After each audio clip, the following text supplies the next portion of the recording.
Hey guys, uh very welcome back to my channel. कैसे हैं आप सब लोग? आशा करती हूँ कि सब लोग पढ़ रहे होंगे, मेंस की तैयारी कर रहे होंगे, बिकॉज़ आज ऑलरेडी 12 तारीख हो चुकी है और हमारे पास सिर्फ एक दिन बचा है कल का। और मतलब लास्ट डे को तो मैं कंसिडर भी नहीं करती हूँ कि हाँ ठीक है उसमें कुछ रिवाइज़ हो पाता है, क्योंकि लास्ट डे में इंसान में बहुत ज़्यादा नर्वसनेस होती है और हम कुछ भी ढंग से रिवाइज़ नहीं कर पाते। तो टेक्निकली आज लास्ट डे है जब हम कुछ भी जो हमने सोचा है कि हमें एग्ज़ाम से पहले देख के जाना है, पढ़ के जाना है, तो वो आज हमारे पास दिन बचा है। लेकिन खैर, इस वीडियो में हम कुछ और डिस्कस करने वाले हैं। वो ये कि इस वीडियो में हम कुछ और डिस्कस करने वाले हैं। जो मेन IBPS की नोटिफिकेशन एक और आई है मेंस के अलावा, वो है स्कोर कार्ड। प्रीलिम्स का स्कोर कार्ड कल रिलीज़ हो चुका है और हमें बहुत बड़ा शॉक लगा है। सब बच्चे जानते हैं कि इस बार जो प्रीलिम्स का रिज़ल्ट था वो बहुत ज़्यादा शॉकिंग रहा है। शॉकिंग बहुत सारे एस्पेक्ट्स में है।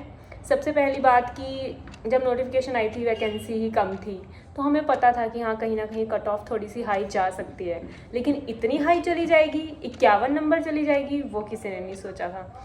दूसरी बात ये कि जो हमारे सेक्शनल कट ऑफ होती हैं वो लो गई हैं और फाइनल कट ऑफ बहुत ज़्यादा गई है। तो ऐसा शायद पहले कभी भी हुआ नहीं है कि फाइनल कट ऑफ इतनी ज़्यादा गई हो और सेक्शनल कट ऑफ लो गई हों।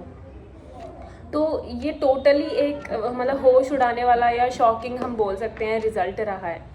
और बहुत सारे बच्चों का शौक तो तभी पता चल गया था जब बच्चे नहीं हो पाए थे मेंस में सेलेक्ट, ठीक है।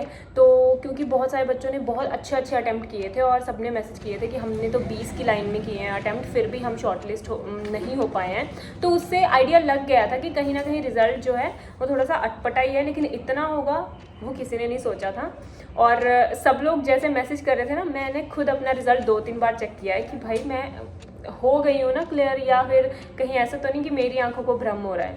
तो होपफुली मुझे भी अपना स्कोर कार्ड देखने की उसी चक्कर में बहुत ज़्यादा वो थी, क्यूरोसिटी थी कि मेरे कितने मार्क्स आएंगे। जनरली क्या होता है, मैं आपको पहले का बता देती हूँ। मैं 4 साल से प्रीलिम्स दे रही हूँ, ठीक है। तो जब भी प्रीलिम्स आता है या प्रीलिम्स का स्कोर कार्ड आता है तो मुझे कभी भी टेंशन नहीं होती प्रीलिम्स की। हाँ, मेरा 7-8 नंबर ज़्यादा ही आए होते हैं, सेक्शनल भी मेरे 2, 2.5, 3 नंबर ज़्यादा ही आ रहे होते हैं, तो मुझे कभी टेंशन नहीं हुई, ना मुझे प्रीलिम्स देने की टेंशन हुई। फर्स्ट टाइम हुई थी सिर्फ, उसके अलावा पर्याप्त होता है नॉलेज, मैं कभी प्रीलिम्स का नहीं पढ़ती। लेकिन इस बार पता नहीं क्यों मुझे ये गट फीलिंग आ रही थी कि प्रीलिम्स का पढ़ लेना चाहिए, नहीं तो दिक्कत होने वाली है। इसका एक रीज़न शायद ये भी था कि मेरी बेस्ट फ्रेंड का पिछली बार प्रीलिम्स ही नहीं क्रैक हो पाया था, जो पिछले 3 बार से इंटरव्यू में जा रही थी। तो मैंने सोचा कहीं मेरे साथ ना हो जाए, तो मैंने प्रीलिम्स का पढ़ा था, मतलब कि यानी कि 6-7-8 मॉक टेस्ट दिए थे और कुछ वीक टॉपिक्स थे वो पढ़े थे। तो अब बातें ना करते हुए ज़्यादा चलते हैं रिज़ल्ट देखने। मैं अब ऐसे नहीं बोलूँगी कि मैं पहली बार रिज़ल्ट देख रही हूँ, मैं देख चुकी हूँ। आपको दिखाने के लिए मैं आपके साथ रिज़ल्ट देख रही हूँ, ठीक है। तो हम यहाँ पे, मेरे से बहुत सारे बच्चों ने ये बोला था कि आप लाइव रिज़ल्ट देख के दिखाना, तो मैं उन बच्चों की क्या फरमाइश पे मैं लाइव रिज़ल्ट देख के बता रही हूँ। और ठीक है, मैं लाइव हम देखते हैं दोनों साथ में।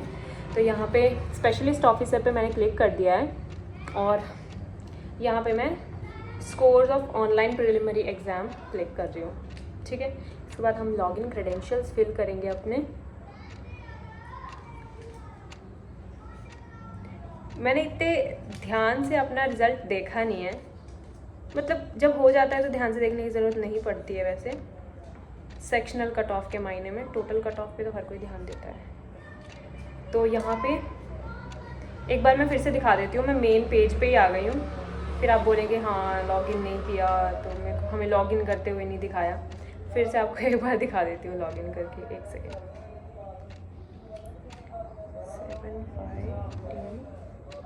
7571। तो आप यहाँ देख सकते हो मैंने लॉगिन क्रेडेंशियल्स फिल कर लिए हैं। मैं लॉगिन करने जा रही हूँ। सिक्योरिटी कोड गलत हो गया।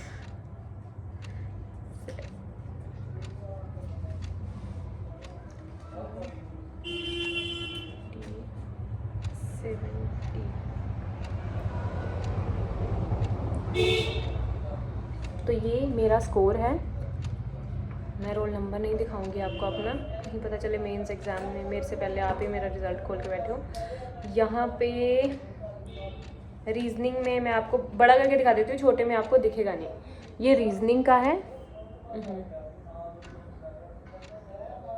ये रीजनिंग का है जिसमें टोटल है 50 मार्क्स, मेरे हैं कट ऑफ है 4.25 और मेरे हैं 19, मतलब पौने 20। ठीक है, मैंने रीजनिंग में 21 अटैम्प्ट किए थे और मेरा एक क्वेश्चन गलत हो गया और मेरा फिर उसी का नेगेटिव मार्किंग करते ही 0.25। ठीक है, तो मेरे यहाँ पे पौने 20 नंबर आए हैं। ठीक है, जनरली मेरा कभी गलत होता नहीं है रीजनिंग और मैथ्स में, लेकिन इस बार हुआ एक क्वेश्चन गलत।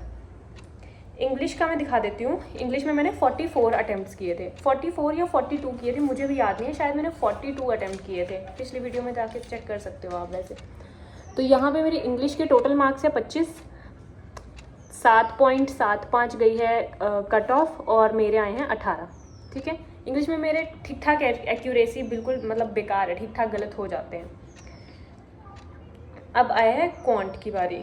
क्वांट में मैंने 15 सवाल किए थे और ये है 50 नंबर टोटल हैं, 6.25 गई है कट ऑफ और मेरे आए हैं 13.75, यानी पौने 14 नंबर आए हैं। इसमें भी मेरा एक क्वेश्चन गलत हुआ। जनरली मेरे रीजनिंग और मैथ्स में क्वेश्चन गलत नहीं होता, 100% एक्यूरेसी रहती है, पर इस बार मेरे 2 क्वेश्चन गलत हुए और वो 2.5 नंबर का फ़र्क पड़ा है, पर चलो ठीक है। और अब आपको दिखाती हूँ टोटल स्कोर जो कि देखने लायक है।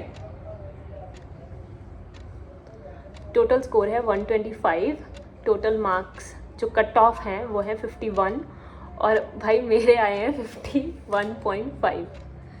It's a quite shocking result for me. Shocking नहीं है मेरे लिए, सरप्राइजिंग है, because surprising is in a good way. Shocking तब होता, चलो वो अच्छा हुआ नहीं हुआ, बट मेरे लिए शॉकिंग, मेरे लिए सरप्राइजिंग इसलिए है क्योंकि मैं हमेशा से 5-7 नंबर ज़्यादा लाती हूँ ना, मुझे कभी प्रीलिम्स की टेंशन होती है। मतलब मैं I was literally thanking God कि मैंने पढ़ लिया। अगर मैंने नहीं पढ़ा होता तो मेरे कितने नंबर आते हैं, अगर मेरे पढ़ के आधा नंबर ज़्यादा आया और उसकी वजह से मैं सेलेक्ट हो रही हूँ। ऑन दी अदर हैंड ये जब मैंने रिजल्ट देखा तो मेरे दिमाग में ये भी हो रहा था कि यार कहीं ऐसा तो नहीं है कि इसी बार तेरा सिलेक्शन होना है तभी इतने कम नंबर से तेरा सिलेक्शन हो रहा है। तो ये सारे इंट्रूसिव थॉट्स होते हैं, इन पर हम ध्यान नहीं देंगे। लेकिन जिन भी बच्चों को शक और शुबा था मेरे सिलेक्शन होने पे, तो वो मैंने बता दिया आपको। ठीक है, अगर मैं फेक कर रही होती तो यार ये सोचो कि मैं मेंस का एग्ज़ाम देने कहाँ जाती, है ना। तो ये सब चीज़ें सोचनी चाहिए। इसके अलावा मैं आपको ऑल द बेस्ट बोलना चाहूँगी मेंस के एग्ज़ाम के लिए, जो फाइनली परसों होने वाला है। मेरी 1 बजे की शिफ्ट है, दोपहर की शिफ्ट है। आप बताना किस किस की 1 बजे की शिफ्ट आई है और मॉर्निंग शिफ्ट किसकी है, ताकि हमें पता चले कि कितनी शिफ्ट है, 3 शिफ्ट में हो रहा है एग्ज़ाम या 2 शिफ्ट में हो रहा है। ठीक है, मैं आपको मिलती हूँ अब प्रीलिम्स के मेंस के व्लॉग में, और होप सो सब अच्छे से पढ़ाई करेंगे, सब इस बार सिलेक्शन लेके जाएंगे। I'll meet you in the next vlog. Till then, bye bye.